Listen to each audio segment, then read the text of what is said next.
So I want to get into this LIV saga. I've got some comments from PGA Tour Commissioner Jay Monahan, who sounds like a guy who's completely unraveling and is now grasping at straws to try and get players to stop leaving his tour. By the way, Matt Wolff and a few others announced yesterday they were leaving the PGA Tour for LIV. But this guy Monahan is now giving speeches acting like he's the president of the United States. In this clip I'm going to play for you, he starts referring to what's happening with LIV as an arms race. Now, it sounds like he's hired whoever was writing George Bush's speeches in the wake of 9/11.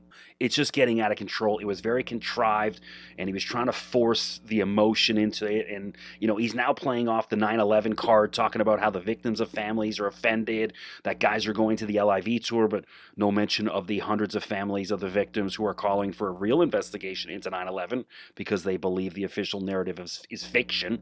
But, yeah, Jay's not going to mention that because he's hanging on to the one straw. So this is like a politician's move, what he's doing. He's almost borrowing ideas from Justin Trudeau. And I mean, you're desperate when you're stealing ideas from Trudeau in 2022. But anyways, have a listen. This is Jay Monahan. As I said to our members yesterday in a player meeting, we will ultimately come out of the current challenge stronger because of our loyalty and support of our players and fans, the best in the world, as well as our planned future growth and with our values as our North Star. And as I also said to the players yesterday, let me be clear, I am not naive. If this is an arms race, and if the only weapons here are dollar bills, the PGA Tour can't compete. The PGA Tour, an American institution, can't compete with a foreign monarchy that is spending billions of dollars in an attempt to buy the game of golf. We welcome good, healthy competition. The LIV Saudi Golf League is not that. It's an irrational threat, one not concerned with the return on investment or true growth of the game. Currently, no one organization owns or dominates the game of golf. Instead, the various entities, be it Augusta National or the USGA or the LPGA or the PGA Tour or the PGA of America, work together to meet our own respective priorities, but with the best interests of the game overall at heart. But when someone attempts to buy the sport, dismantle the institutions that are intrinsically invested in its growth, and focus only on a personal priority, that partnership evaporates.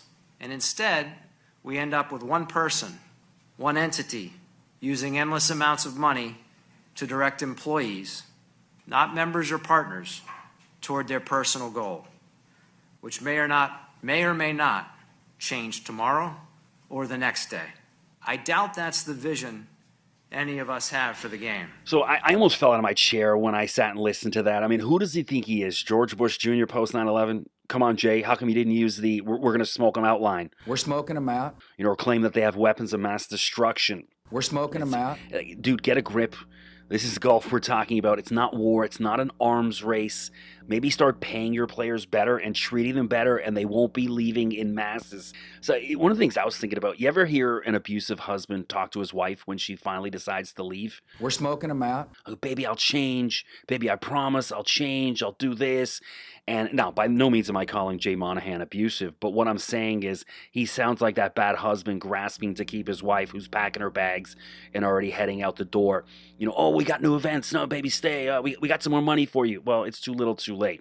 We're smoking them out. But anyways, it's getting out of control. It's not an arms race. It's golf. It's not show friends. It's show business. Start paying the guys right, and maybe they won't leave.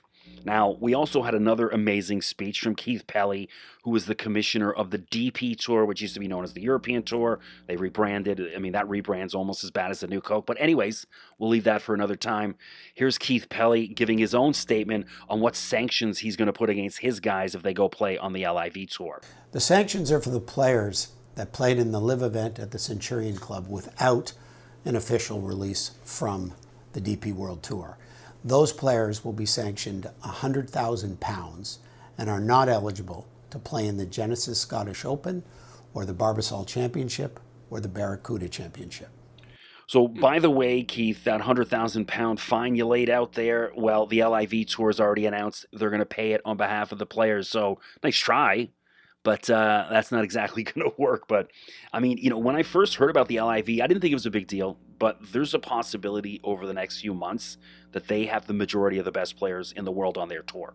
I mean, they're leaving by the masses on the PGA, aside from the high end, the Rorys and Justin Thomases.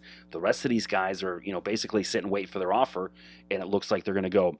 Another thing I thought funny, I did some research, and so the English Premier League has two teams, Newcastle and Sheffield United, who are both owned by members of the Saudi royal family. Nobody had a problem with that for the past couple of years, getting paid by Saudis. Where's the talk of the blood money for the English soccer players? Well, they're not all English, they're from all over the world, but nobody's saying anything, and now all of a sudden, a couple golfers are getting a few bucks from the Saudis, and everyone's losing their mind. Get a grip. It's business, man. It is what it is. Anyways, the story is the gift that keeps on giving.